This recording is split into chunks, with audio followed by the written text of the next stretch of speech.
Shalom, selamat pagi saudaraku yang dikasihi dan diberkati Tuhan. Puji Tuhan, senang sekali dapat menjumpai lagi Bapak Ibu Saudara sekalian melalui misbah doa di pagi hari ini. Pagi hari ini mari kita mau datang kepada Tuhan di dalam hadirat-Nya untuk memuji dan memuliakan nama Tuhan, sehingga hati kita betul-betul siap untuk bermazmur baginya, bersyukur kepadanya dan meninggikan nama Tuhan. Sehingga setiap kita boleh mengalami perjumpaan secara pribadi dengan Tuhan, dan itulah yang makin mengubahkan kehidupan kita semakin serupa dengan Kristus Yesus Tuhan. Mari kita mau datang kepadanya.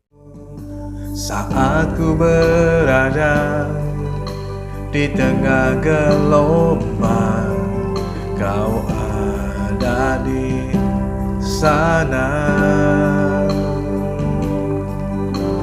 Hadapi cobaan, lewati ujian, tangan-Mu melindungiku,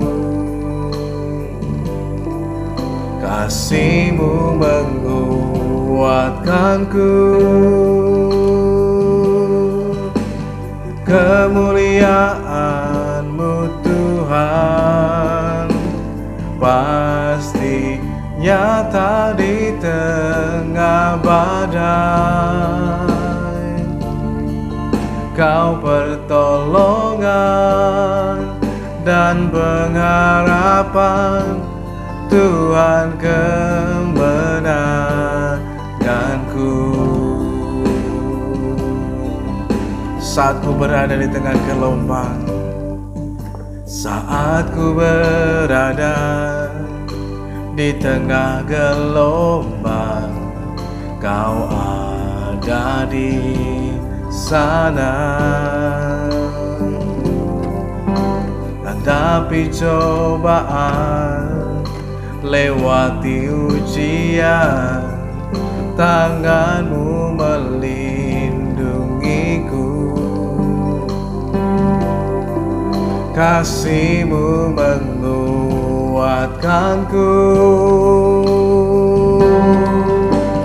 Kemuliaan-Mu Tuhan pasti nyata di tengah badai. Kau pertolongan dan pengharapan, Tuhan kemenanganku. Kemuliaan-Mu Tuhan, kemuliaan-Mu Tuhan pasti nyata di tengah badai. Kau pertolongan dan pengharapan, Tuhan kemenanganku.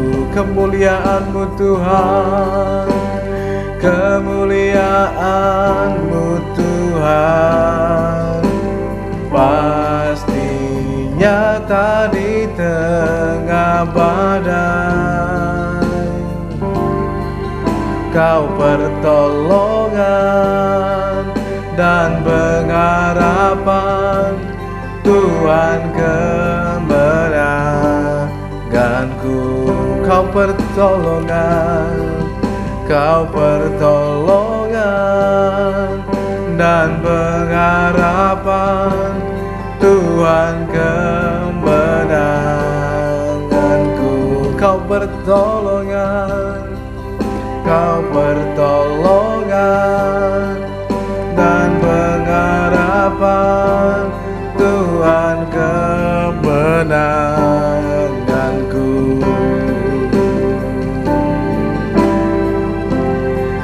Kaulah Tuhan kemenanganku, Kaulah Tuhan sukacitaku, kekuatanku. Engkau gunung batu keluputan, gunung batu keselamatan. Tiada yang seperti-Mu, tiada yang seperti-Mu Tuhan. Sungguh kami bersyukur menyembah-Mu, memuji-Mu, memuliakan nama-Mu, memuliakan nama-Mu. Bagi-Mu Tuhan segala pujian, hormat, kemuliaan selama-lamanya. Haleluya. Dan ku bersyukur memuji-Mu Tuhan, sumber kemenanganku.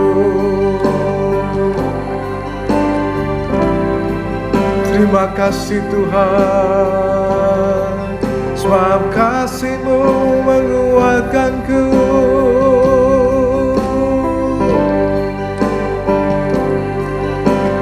Bagi-Mu ya Tuhan segala pujian dan kemuliaan. Sungguh kami bersyukur,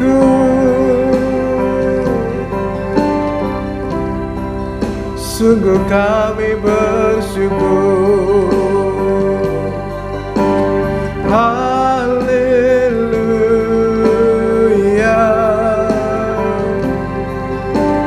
haleluya.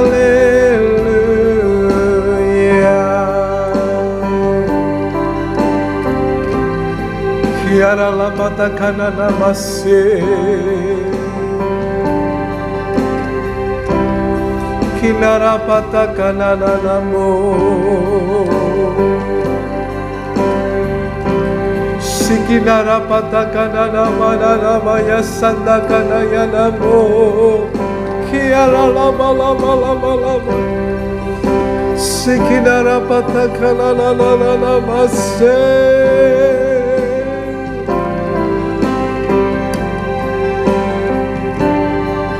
Kinara la patakana lama lama lama lama lama lama ya kasikinara lama. Kinara patakana namasu, kiara patakana lama lama lama lama lama.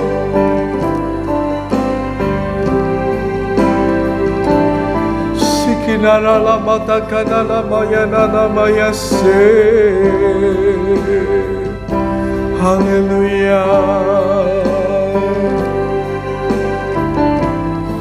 Kinara patakana namo. Terima kasih Tuhan,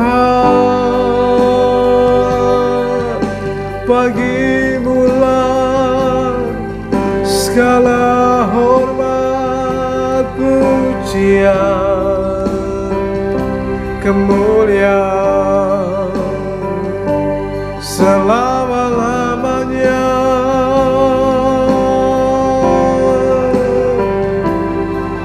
Selama-lamanya.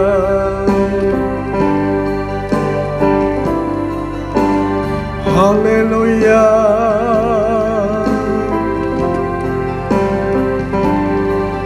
Haleluya.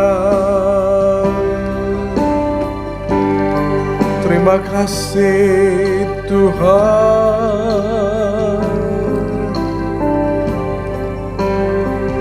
Terima kasih Tuhan.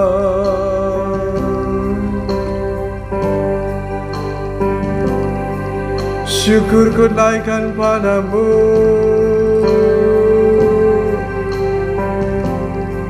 Syukurku naikkan padamu.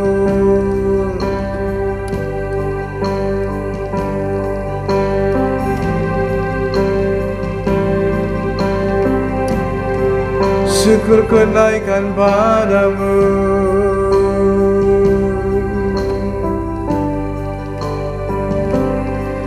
Haleluya.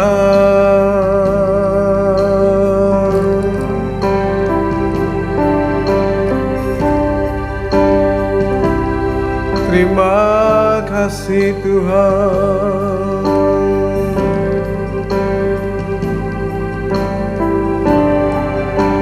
Terima kasih Bapa.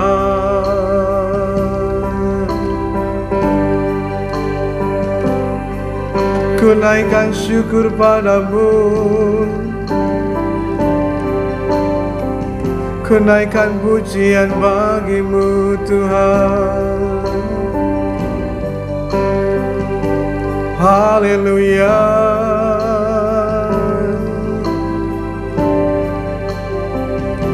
Haleluya.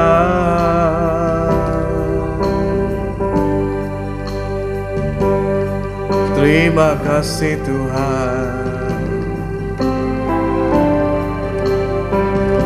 Terima kasih Tuhan. Ku bersyukur.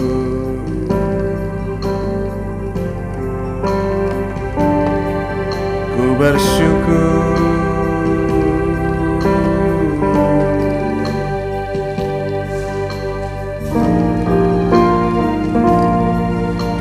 Sinar kemuliaan-Mu Bapa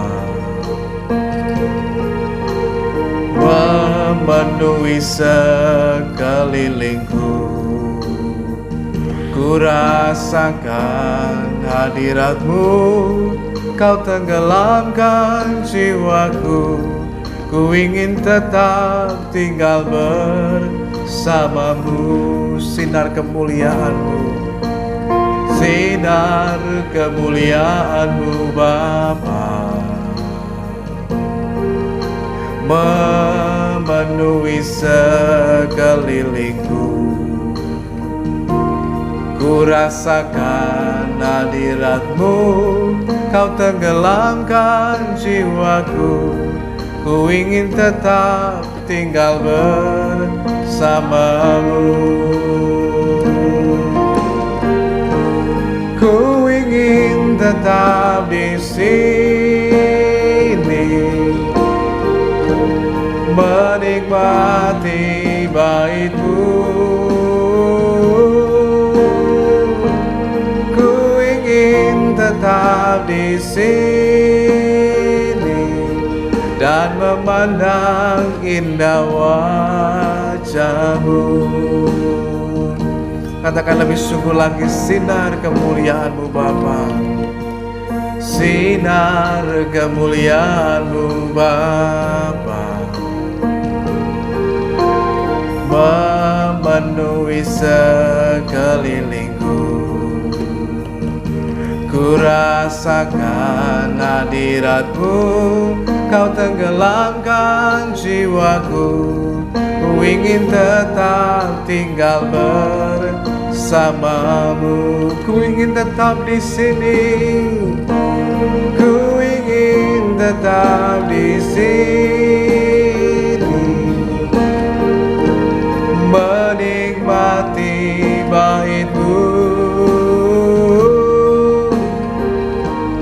Ku ingin tetap di sini dan memandang indah wajah-Mu. Ku ingin tetap di sini. Ku ingin tetap di sini, menikmati bait-Mu. Ku ingin tetap di sini dan memandang indah wajah-Mu. Ku ingin tetap di sini. Ku ingin tetap di sini, menikmati bait-Mu. Ku ingin tetap di sini dan memandang indah wajah wajah-Mu sekali lagi, lebih sungguh lagi. Ku ingin tetap di sini, menikmati bait-Mu. Ku ingin tetap di sini dan memandang indah wajah-Mu, dan memandang indah wajah-Mu, dan memandang indah wajah-Mu. Ku ingin tetap di sini dan menikmati kasih-Mu,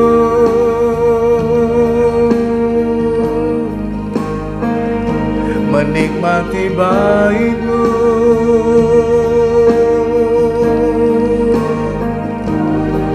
Kami memuji nama-Mu, Tuhan. Mari naikkan pujian kepadanya, mari agungkan Tuhan, mari tinggikan Tuhan. Haleluya, terpujilah nama-Mu, Yesus Tuhan. Sungguh kami bersyukur memuji nama-Mu. Haleluya.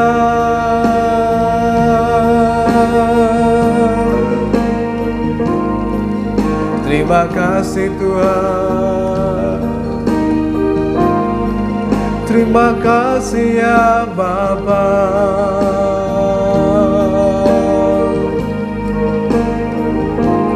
Ku bersyukur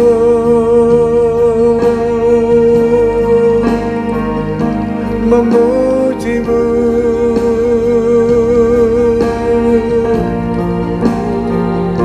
menyembah-Mu dalam hadirat-Mu, dalam kemuliaan-Mu Tuhan. Haleluya.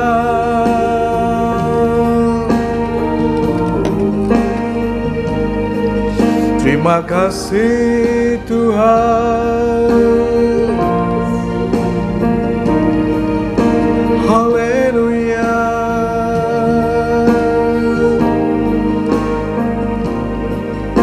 Ku sembah Engkau Tuhan.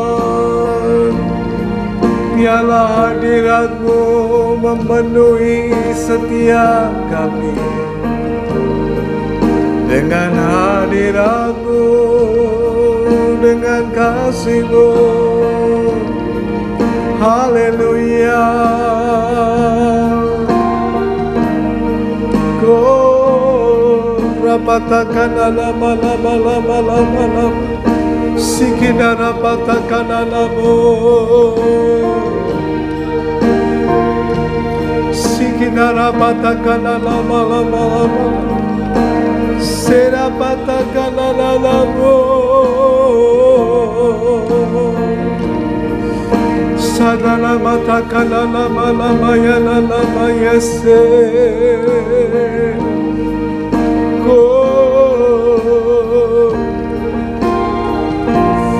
Hinarapatakan lama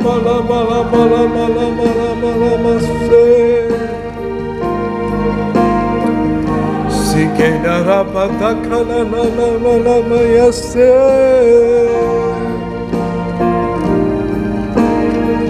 Sikenarapatakan lama ya lalamu. Terima kasih Tuhan.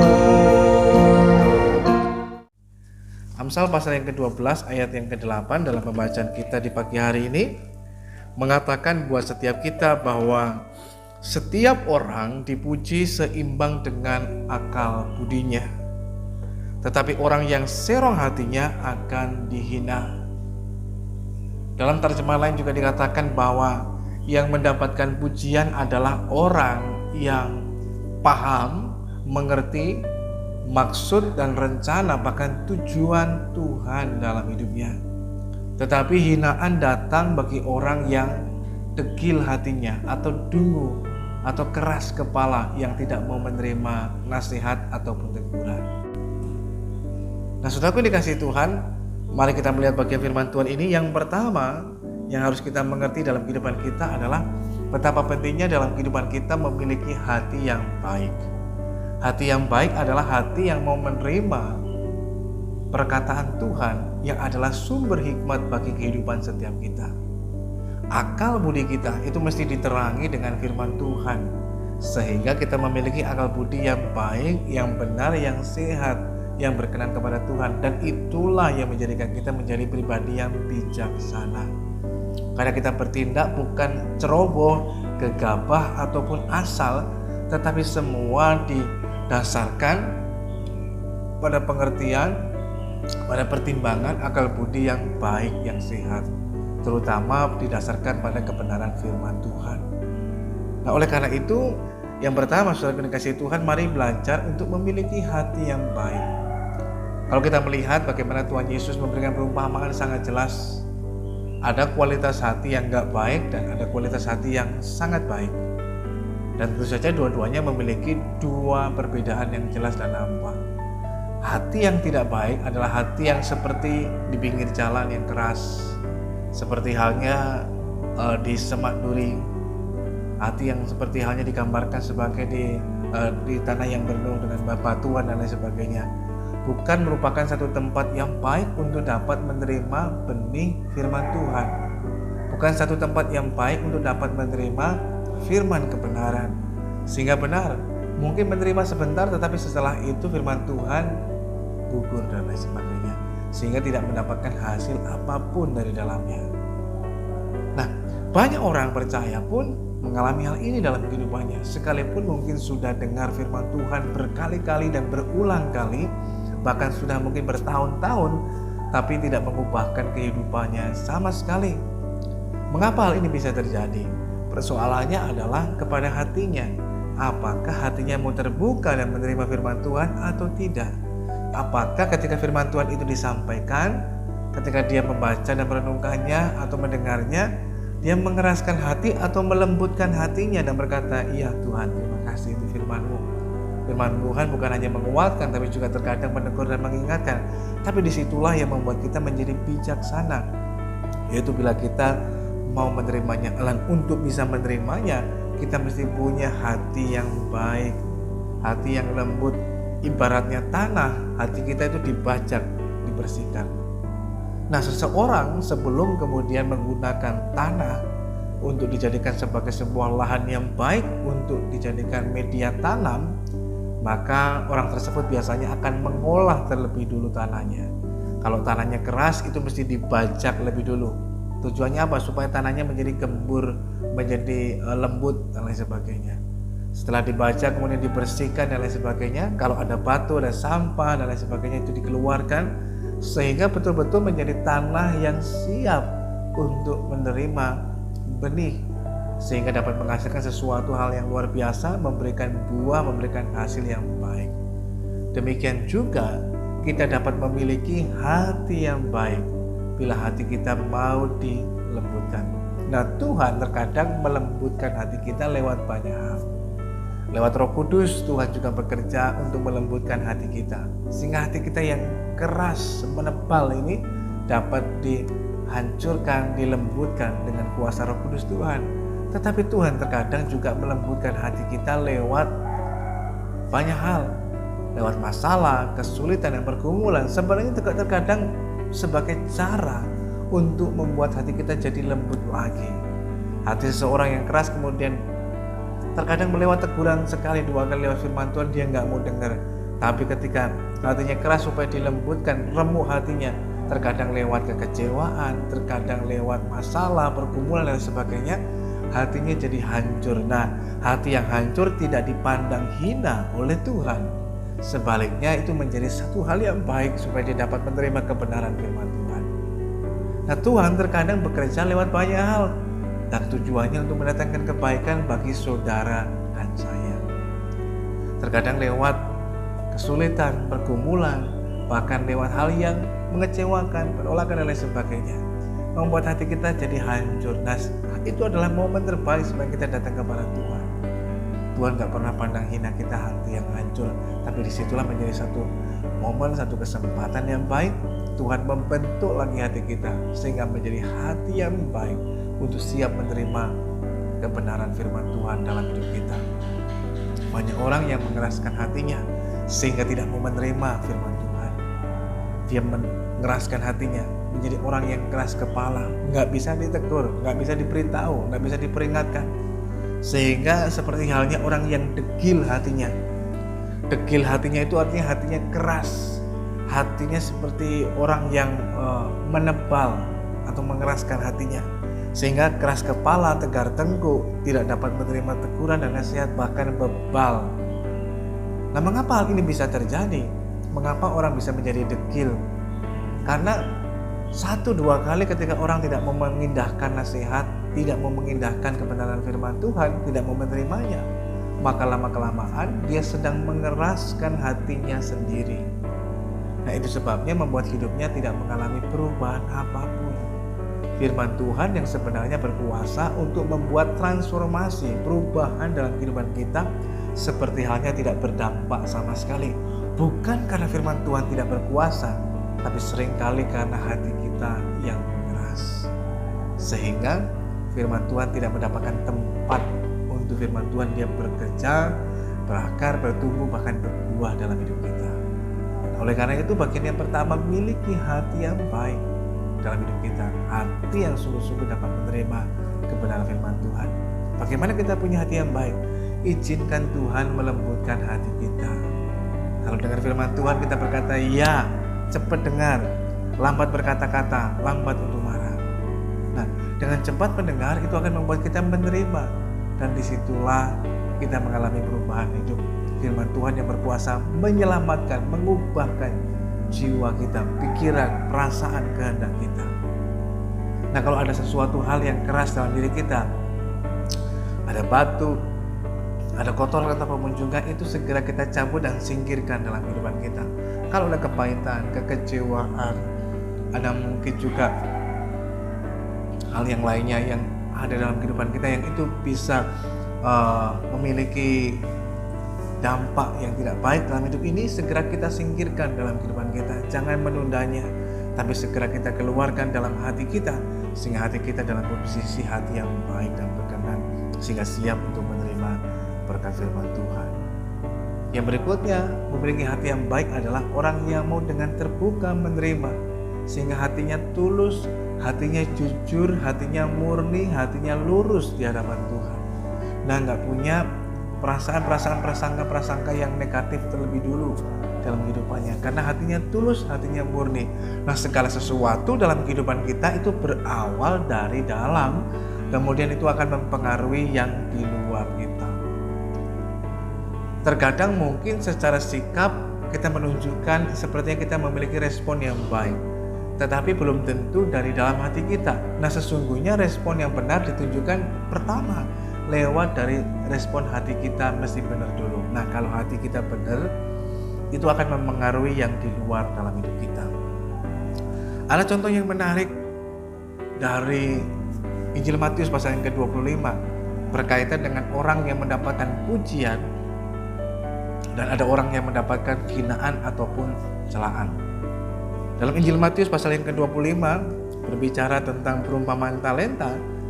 Hal yang menarik adalah bahwa ada seorang tuan yang berencana berpergian ke luar negeri untuk waktu yang sangat lama. Maka dia memanggil 3 hambanya. Hamba-hambanya dipanggil dan dipercayakan kepada mereka masing-masing talenta. Ada yang 5, ada yang 2, bahkan ada yang 1. Tentu secara umum kita berkata sepertinya nggak adil, tapi justru sebenarnya itu sangat adil. Karena sang tuan memberikan kepada mereka masing-masing menurut kesanggupannya. akan menjadi tidak adil bahkan sebenarnya kalau sang tuan memberikan semuanya dipukul rata padahal kesanggupannya berbeda-beda. Nah, seringkali ini yang terjadi dalam diri kita. Secara umum kita melihat dalam pemahaman kita adil adalah kalau semuanya dapat ukurannya sama rata. Padahal belum tentu demikian juga yang disebutkan dengan adil. Firman Tuhan mengatakan diberikan berbeda-beda masing-masing menurut kesanggupan mereka, karena sang Tuhan sangat mengenal kehidupan dari hamba-hambanya. Jadi hambanya yang diperhatikan selama ini dikenal rajin dan mungkin baik dan sanggup bekerja dengan begitu banyak hal, dipercayakan banyak. 5 talenta, ada yang 2 bahkan 1. Setelah itu tuannya pergi dalam waktu yang cukup lama. Hamba yang menerima 5 dan 2 talenta gak perlu waktu lama, begitu dapat langsung mengerjakannya, mengolahnya, sehingga talenta yang diterima itu dipergunakan dengan sebaik-baiknya dan menghasilkan laba yang begitu banyak. Namun berbeda dengan kedua hamba itu, hamba yang menerima 1 talenta tidak berbuat demikian, tapi dia pulang ke rumah dan menyimpan 1 talenta itu dan tidak menggunakannya sama sekali. Mengapa demikian? Cara berpikir dan cara pandangnya yang keliru.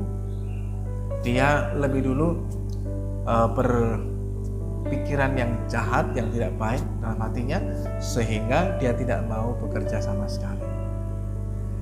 Hamba yang menerima 5 dan 2 talenta sangat mengerti dan memahami maksud dan tujuan daripada tuannya. Ketika tuannya mempercayakan talenta itu kepada mereka, itu merupakan satu hal yang berharga, yang luar biasa yang diberikan bagi mereka.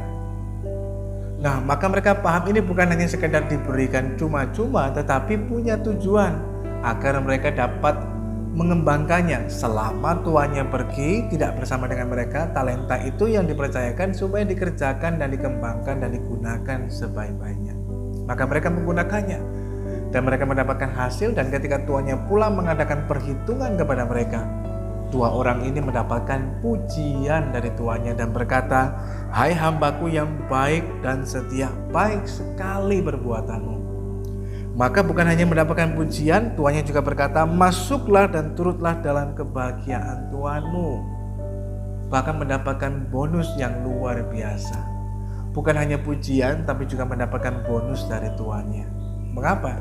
Karena mereka adalah pribadi yang paham, mengerti maksud dan rencana bahkan tujuan dari tuannya ketika mempercayakan talenta itu kepada mereka. Namun hamba yang menerima 1 talenta itu, yang tidak mau mengerti dan tidak mau memahami maksud dan rencana dari tuannya, bahkan berpikiran negatif terlebih dahulu, berprasangka lebih buruk lebih dahulu, maka yang membuatnya kemudian menjadi keras hati, keras kepala, degil.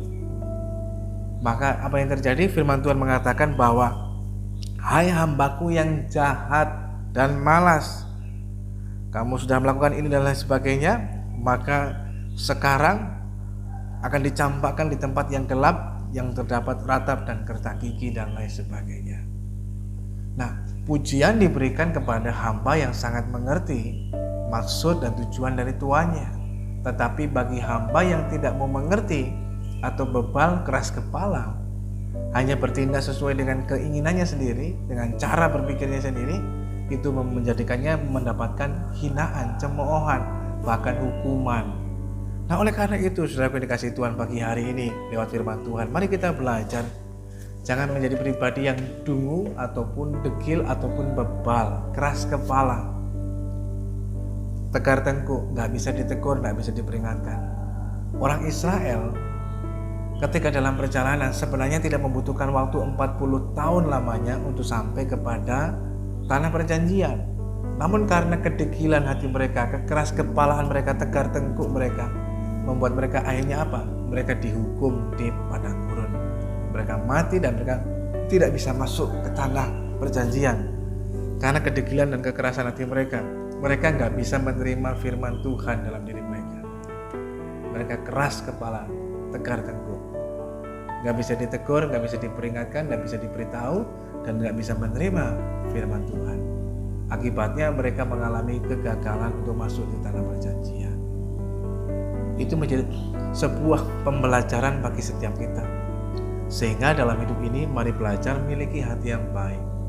Nah, tanah hati yang baik akan membuat kita dapat menerima firman Tuhan dan kita mengerti, oh ini loh maksud Tuhan buat kehidupan saya. Oh ini maksud dan rencana Tuhan bagi kehidupan kita dan lain sebagainya. Nah, ketika kita mengerti hal ini dan kita menghidupinya, kita menjadi seseorang yang memiliki akal budi yang sudah diterangi oleh firman Tuhan. Kita dapat membedakan ini kehendak Tuhan dan ini yang bukan, ini yang baik dan ini yang enggak baik. Nah, ini bisa terjadi kalau akal budi kita terus dibaharui, sehingga kita memiliki pikiran yang mengerti maksud dan kehendak Tuhan dalam hidup setiap kita. Disitulah maka kita beroleh pujian dari Tuhan istimewa, pujian yang luar biasa diberikan kepada umatnya yang mau hidup benar dan berkenan kepada Tuhan. Tuhan memberikan akal budi bagi kita. Nah, akal budi kita ini mesti diterangi. Jangan sampai akal budi kita kemudian berada dalam kegelapan, sehingga kita hidup dalam dosa, dalam kesalahan, dalam kebodohan, tetapi terang. Seperti halnya ketika zaman waktu dahulu, zaman dari Ibu Kartini, maka dia membuat satu buku, dari gelap terbitlah terang. Karena dia melihat bahwa bangsanya sedang dalam keadaan gelap, bodoh, karena tidak mengerti, tidak ada pendidikan pada waktu itu. Maka kehadirannya lah kemudian memberikan seperti halnya terang, menerangi kegelapan karena kebodohan. Dan demikian pula dengan kehidupan kita. Terkadang dalam diri kita sebenarnya kita sedang mengalami gelap. Kadang nggak tahu mana yang harus kita pilih, keputusan apa yang mesti kita ambil. Tetapi ketika firman Tuhan menjadi terang dalam diri kita, itu akan menuntun jalan hidup kita, sehingga kita nggak akan tersesat. Banyak orang bisa mengalami tersesat. Karena apa? Karena kedikilan hatinya, karena kekerasan hatinya, nggak bisa diberitahu, nggak bisa diarahkan. Tapi bagi orang yang mau menerimanya, itu seperti halnya sedang diterangi dan hidupnya dibawa berjalan pada rencana dan kehendak Tuhan. Sehingga ngerti, oh ini rencana Tuhan, oh ini kehendak Tuhan. Ketika apa? Ketika diterangi. Ketika gelap nggak ngerti apa-apa. Tapi ketika diterangi oleh firman Tuhan, maka membuatnya menjadi mengerti. Inilah kehendak Tuhan, inilah rencana Tuhan bagi hidupnya. Puji Tuhan, mari kita mau datang kepada Tuhan di dalam doa. Bapa Surgawi, kami mengucap syukur lagi kepada-Mu Tuhan, karena Engkau begitu baik. Kami boleh bangun dalam keadaan tubuh yang baik, menikmati lagi hari yang baru. Tuhan jadikan buat setiap kami. Kami bahkan boleh merasakan lagi dan menikmati rahmat Tuhan yang selalu baru tiap pagi dalam kehidupan kami. Sungguh besar kesetiaan-Mu Tuhan. Pagi hari ini kami disegarkan kembali dalam hadirat-Mu lewat firman-Mu Tuhan juga, yang menguatkan dan meneguhkan kami, tapi juga sekaligus mengingatkan dalam hidup ini, agar dalam kehidupan kami tidak mengeraskan hati, menjadi orang yang bebal, orang yang dekil, orang yang dungu, tapi menjadi orang yang bijak, yaitu orang yang mau mendengar dan menerima firman-Mu, sehingga itu menjadikan kami menjadi pribadi yang paham, mengerti, bahkan mengenal rencana dan tujuan Allah dalam kehidupan kami, sehingga firman-Mu menerangi akal budi kami Tuhan, sehingga kami memiliki akal budi yang sehat, yang benar, bahkan membuat hati nurani kami makin murni di hadapan Tuhan. Maka Tuhan tolong kami senantiasa, sehingga dalam kehidupan kami memiliki sebuah kehidupan yang benar dan berkenan kepada Tuhan. Pagi hari ini memberkati kami semuanya yang boleh mengikuti doa pagi ini. Biar berkat anugerah dan kasih-Mu Tuhan, Tuhan nyatakan dalam kehidupan setiap kami. Kami mengalami persekutuan dengan Tuhan yang indah, yang mengubahkan kehidupan kami menjadi semakin serupa dengan Kristus Yesus Tuhan. Bahkan kami pun yang mengalami pergumulan, kami mendapatkan pertolongan daripada Tuhan. Kami yang lemah, kami dikuatkan pagi hari ini, disegarkan kembali. Bahkan kami yang sakit, kami mengalami kelemahan tubuh, kami disembuhkan dan dipulihkan oleh kuasa Tuhan. Sebab hanya oleh karena perkataan-Mu saja Tuhan, itu dapat menyembuhkan dan mengubahkan kehidupan kami. Karena firman-Mu itu hidup dan berkuasa. Terima kasih Tuhan yang baik. Lalu pagi hari ini selesai dari doa ini, kami akan kembali melanjutkan seluruh aktivitas kehidupan kami. Tuhan kiranya berkenan menyertai dan menuntun langkah kehidupan kami, supaya kami terus berjalan pada jalan kebenaran-Mu. Firman-Mu kiranya menerangi dalam jalan kehidupan kami semuanya. Terima kasih Tuhan yang baik. Saudaraku yang dikasihi Tuhan, pagi hari ini arahkan hidupmu pada Tuhan dan terimalah berkat Tuhan. Bila kiranya pagi hari ini turunlah atas saudara sekalian Berkat damai sejahtera dari Allah Bapa, kasih karunia dari Kristus Yesus Tuhan, persekutuan pertolongan Roh Kudus akan terus menolong dan menyertai setiap kita. Tuhan memberkati engkau dan melindungi engkau. Tuhan menyinari engkau dengan wajah-Nya dan memberikan engkau kasih karunia. Tuhan menghadapkan wajah-Nya kepadamu dan memberikan engkau damai sejahtera. Terimalah berkat Tuhan hanya dalam nama Tuhan Yesus Kristus yang menjadi Tuhan dan Juru Selamat kita yang hidup, mulai pagi hari ini bahkan sampai Maranatha Tuhan datang pada kali yang kedua, bahkan sampai selama-lamanya. Haleluya, haleluya. Amin. Selamat pagi, selamat beraktivitas. Tuhan Yesus menyertai dan mengasihi kita.